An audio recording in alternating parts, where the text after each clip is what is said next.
sa video natin ngayon mga kamestro ay pag-usapan pa rin natin itong tungkol sa salary increase update. Ngayong araw po yan, no, August 1, 2024. So, unang araw sa buwan ng Agosto. So, sana ay itong Agosto ay maging punong-puno ng blessings, no, lalo na sa atin, sa mga kamestro natin dyan. No? So, magandang panimula itong balita natin ngayong araw. Ayan, so nakita nyo naman sa screen natin, salary increase, retroactive mula January 2024. Ayon po yan sa DBM. Ayan, so confirm na po yan. No? So, ibig sabihin, pag magkaroon po tayo ng salary increase, once na lumabas na po ang executive order, ay automatic po ay mabibilang kung magkano man yung increase natin monthly, counted po yon mula January hanggang anong buwan ma-approvean po or may papalabas yung ating executive order. Ayan, so ang source po natin yan, itong Facebook page ng Philippine News Agency. Ayan, isa po yan sa media outlet sa Facebook ng ating pamahalaan. Ayan, nakalagay dyan, just in the Department of Budget and Management in a press briefing Thursday, August 1, 2024. So ngayong araw po yan, no? August 1. Says the first tranche of the salary increase for government workers that President Ferdinand R. Marcos Jr. announced in his SONA will be implemented this year retroactively starting January 2024. An executive order will be issued to detail the 4-tranche salary increase, the DBM says. Ayan, so malinaw po dito sa article na ito ng Philippine News Agency, no, na talagang retroactive po ang ating salary increase mula po yan January, ano? So halimbawa mapirmahan ng ating Pangulong Marcos ang executive order, kasi nakalagay naman dito, an executive order will be issued to detail the 4-tranche salary. Ibig sabihin na malapit na, no?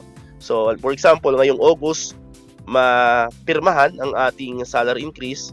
So, automatic po yon mula January hanggang July, counted po kung magkano man yung increase natin monthly. So, wag po tayo mag-alala para doon.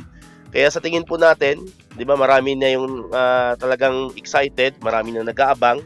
Yung iba nga, naiinis na rin kasi nga matagal na raw nag-aantay sa salary increase. Pero sa akin naman, no, in my own opinion, tingin ko okay lang naman, no, worth the wait naman kasi nga retroactive naman siya mga kamestro.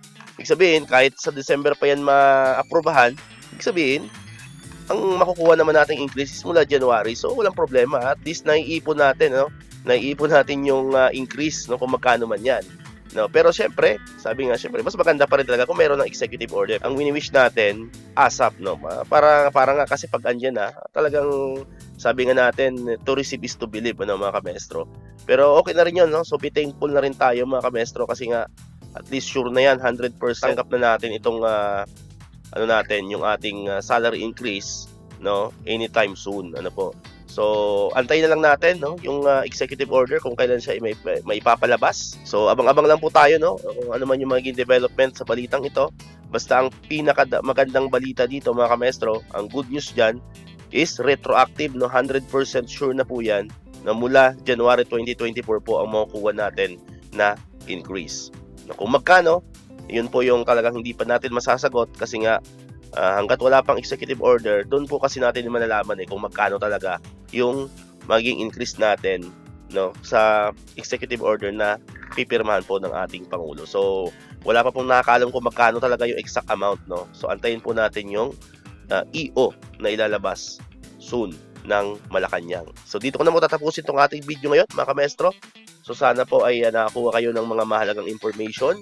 Kung di ka pa nakakapag-subscribe, click mo na yung subscribe button dyan, no, para ikaw yung unang makapanood ng mga videos na ina-upload natin. Katulad dito, yung mga update about sa salary increase ng mga teachers and other government employees. And syempre, click mo na rin ang notification bell button para manonotify ka, updated ka pag may mga bago tayong uploaded na videos. So muli, maraming salamat sa inyong panonood at pakikinig.